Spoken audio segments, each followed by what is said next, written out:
I used to think it might be fun to be anyone else but me, or guys. But now that I've found you, I've changed my point of view. And now I wouldn't give a dime to be anyone else but me. What a day, fortune smiled and came my way, bringing love I never thought I'd see. I'm so lucky to be me.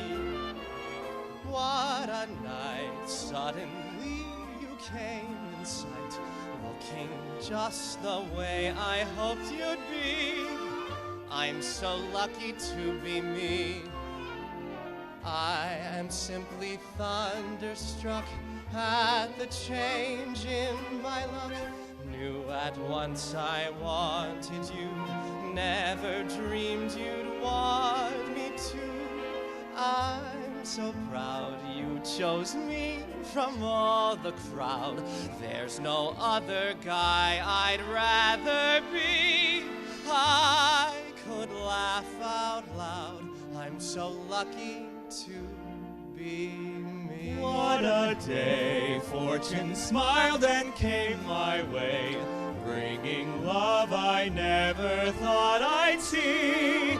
I'm so lucky to be me. What a night, suddenly you came in sight, looking just the way I hoped you'd be.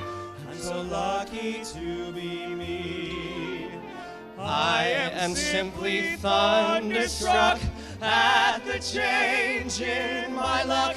Knew at once I wanted you, never dreamed you'd want me to. I'm so proud you chose me from all the crowd. There's no other guy I'd rather be. I could laugh out loud. I'm so lucky to be me.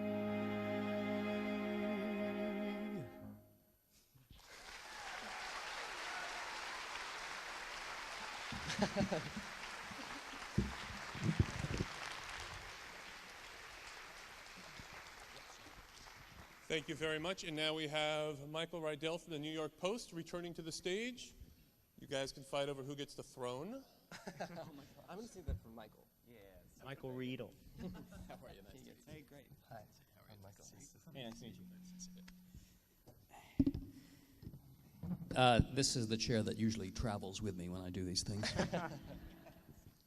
So we watched the movie before you guys were here, and we talked about the fact that a lot of the Leonard Bernstein music is not used in the movie, and nor is the Jerome Robbins choreography. So I'm curious, how much of the Robbins choreography is in the revival that you guys are doing?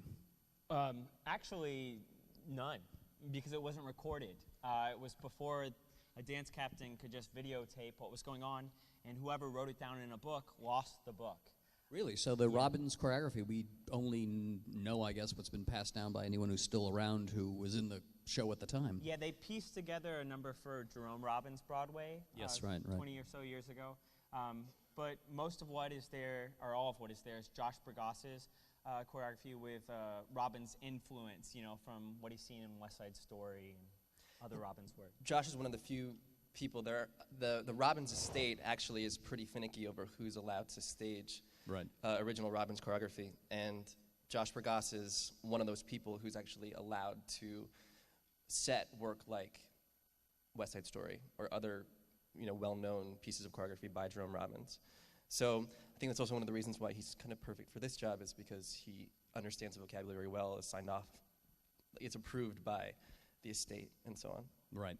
Now, as I said to the audience earlier, Louis B. Mayer did not like Bernstein's music because he thought it was too classical and too complicated. Too highbrow. And how do you find it? Is it? I mean, I think it's a beautiful score, but is it deceptively simple? Is it harder to sing than we would realize? I don't know about sing. Maybe it's harder to count when you're staging a dance number. Yes. You know, when everything's like usually in 8 counts, you know, 1, 2, 3, 4, 5, 6, 7, 8. His stuff will all of a sudden switch to a 5 and a 6, a 7 and 8, 1, 2, 1. You know, and it's that You kind have of like 13 counts, which yeah. you know. It could make you pretty Or mad tricky. if you're trying to stage it, but singing it's the same. So the singing isn't hard, but the dancing, that's interesting. And it does have a, do you feel it does have a classical component to it, or almost an operatic feel to some of the songs? Absolutely. I mean, I think the score itself is pretty orchestral. It's not really pop music. It's meant for a large orchestra, and we're lucky enough to have one of the largest, I think the largest orchestra on Broadway. And there's a lushness to it. There's a complexity in that I think that is sort of unique, but it's still incredibly accessible music.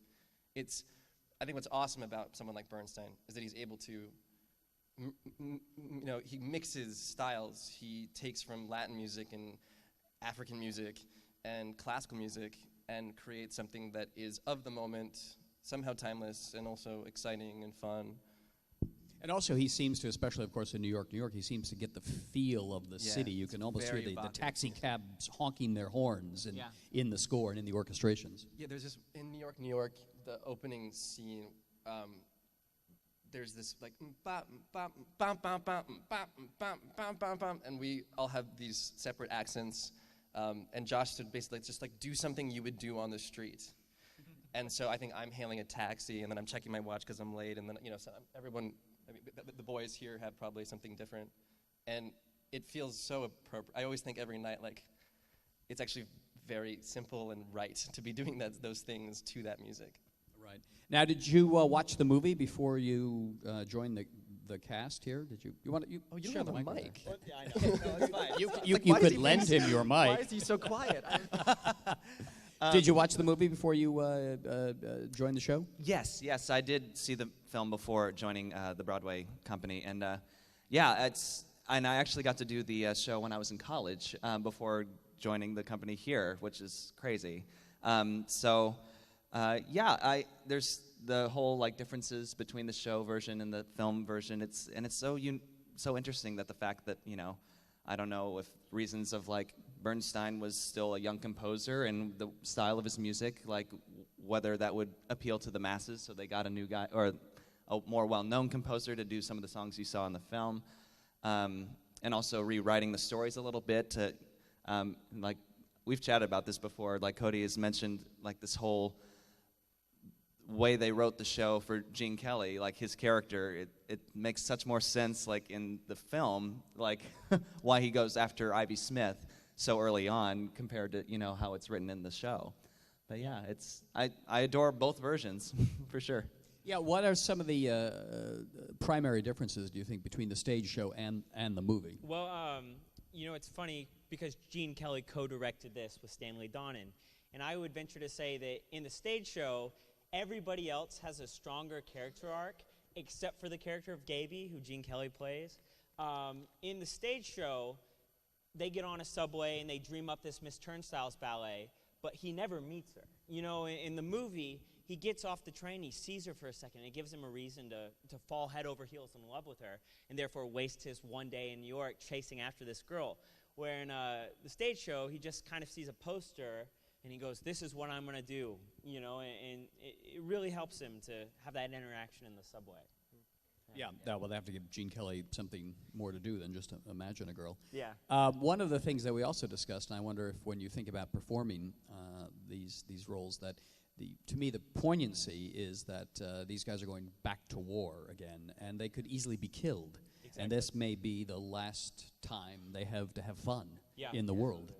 One of I think the big crowd-pleasing moments in On the Town, because the stage show is such a frenetic thing, constantly moving, and then towards the end of the second act, there's a real quiet scene where you know, Claire and Ozzy and Chip and Hildy are on a subway going to Coney Island real late at night to try to find Gaby, and they sing this song about some other time where they, you know, come to the realization that like this great amazing day and these relationships they've, you know, formed may never happen ever again. They may never see these people, and that's a moment that I wish was still in the movie. Yeah, it's beautiful, and it's a beautiful lyric and melody to listen to every night. Yeah, you do miss that in the movie. That sad moment, the irony of we'll catch up some other time when, in all likelihood, they probably will never set eyes on one another again. Yeah. Fortunately. That's the Hollywood influence, trying to keep it light. Even though it's not really a bummer of a number, it's actually quite moving and sweet in the show. It's also surprising because it's such a lovely song, and it is hummable and everything. I wonder why it didn't make it into the film. Yeah, I mean, I think it's absolutely one of the most beautiful songs ever written for the musical theater. Are you familiar with the songs that Roger Edens wrote for the movie, having seen the movie? And I'm curious now how you do you think they're as good as the Bernstein songs? I would say no. I would say no. Maybe a little biased, yeah. Yeah, for me, What about you? Bernstein is like the greatest American composer ever, or as of yet. So. And how about the Gene Kelly dances? Are they as, to your eye, as dancers, as complex as the Jerome Robbins material that you're using on the stage show? I would say no. There's two ballets. They're athletic. Yeah, they are. Yes, and it's that like they share. One of the amazing things about this production is that our Gaby, Tony Asbeck, is Gene Kelly reincarnate. Like he moves like him, he's shaped like him, like everything is the same. And so you still have that, but in the stage show there's two big ballets. There's a Times Square ballet at the end of Act 1, and then there's a Dream ballet. And in the movie, it's that mashup where he's kind of sitting on the ground with the sign, and then they cut to the ballet bar, and they mash the two together, and they really only feature like 5 or 6 dancers. Whereas in the show, everybody's featured. Everybody. And so, it's just 25 dancers on stage. Exactly. Performing very complex choreography, and it's super exciting. And I would say even Miss Turnstiles is a number that doesn't get the full service in the film that it does on stage. We have the incredible Megan Fairchild, who's a principal. She's on loan from the New York City Ballet. She's a principal dancer there. And the way we introduce her to the audience is through this very epic, athletic, extremely technical, nearly balletic in size number. Yeah. Yeah, well, it's interesting when you think about the musical compared to the movie. You do have the great choreographer of the era, Jerome Robbins, who is who is in the ballet now, but who's going to be moving really permanently to the ballet. And you have the great classical composer, Leonard Bernstein, writing in a popular form, but he too is going to drift away when he takes over the New York Philharmonic. And neither Bernstein or Jerome Robbins do that many shows as compared to the other people who stuck around Broadway and made their lives in Broadway. And On the Town is one of the few shows that combines the classical elements of ballet and the classical elements of Bernstein's great music, which is missing in the movie, but that's okay because the movie it's a different kind of thing and meant to be a more popular MGM thing. Yeah. And in terms of the story too, the changes they made are very crafty. They are cinematic choices that are necessary. I feel like you need those tight shots of dialogue and more logical, hyper logical thinking when you're working that close on actors and stuff. And also, like when you're writing a stage show, you're just trying to write the most effective, moving, entertaining show you can. When you're crafting a movie, you're making sure that Frank Sinatra is featured in the way that he should be featured, as opposed to the character Chip may be featured. And Gene Kelly showing off the best that he can do with athletic style of dancing. But for me, my favorite scene in the movie is when he's with Ivy Turnstiles, just the two of them, in the rehearsal hall, singing that lovely, quiet song, because it's one of the few quiet moments in a rather frenetic movie. I was just actually, that would be the one moment that I think is really successful in the film that the stage show could benefit from, is a little bit more of investing a little more time in Gaby and Ivy's first real connection, so that by the time when he loses her and then gets her at the end, it's a little higher stakes. I think that's really well done in the film. It's not well done on stage, but it's an interesting difference. And it's the best of the Roger Eden songs, too. I think absolutely, that quiet song of all the ones. Such a charming concept, like really simple, adorable lyric. Yeah. All right, well, will you give us one more number to of course. Send everybody out on a Broadway high note, if you will, gentlemen? Thank you. Thank you very much. Thanks so much, Michael. We'll sing New York, New York. Yeah. This hat might not stay on, just warning everybody.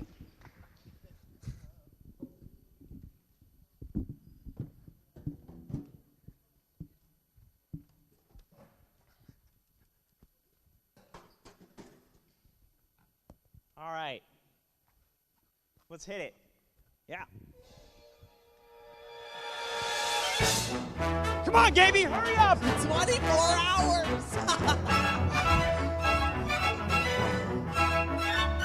New York, New York, New York, it's a hell of a town. We've got one day here and not another minute to see the famous sights. We'll find the romance and danger waiting in it beneath the Broadway lights. But we've hair in our chests, so we'll be like the best of the nights. Sights, nights, New York, New York, a hell of a town. The Bronx is up, but the battery's down. The people riding a hole in the ground. New York, New York, it's a hell of a town. Come on, guys, look! Oh my gosh! That's amazing! Wow! It is Oh my gosh, can you see over here? Wow! Hey, fellas, there are 20,000 streets in New York City, not counting McDougal Alley in the heart of Greenwich Here we go Village. again. Hey! The famous places to visit are so many, or so the guidebooks say. And I promised Daddy I wouldn't miss on any. And we have just one day, gotta see the whole town right from Yonkers on down to the bay. In just one day, New York, New York, a visitor's place where no one lives on account of the pace. But 7 millions are screaming for space. New York, New York, it's a visitor's place. Hey, fellas. Hey, What's that? excuse me, miss. What's your name? Movies at the Palace? 'Cause I'd like to stare at you for the next 3 hours. Easy time. Manhattan women are dressed in silk and satin. So the fellas say, there's just one thing that's important in Manhattan. When you have just one day, gotta pick up a date. Maybe 7. Or 8 on your way. In just one day, New York, New York, a hell of a town. The Bronx is up, but the battery's down. The people riding a hole in the ground. New York, New York, New York, it's a hell of a town.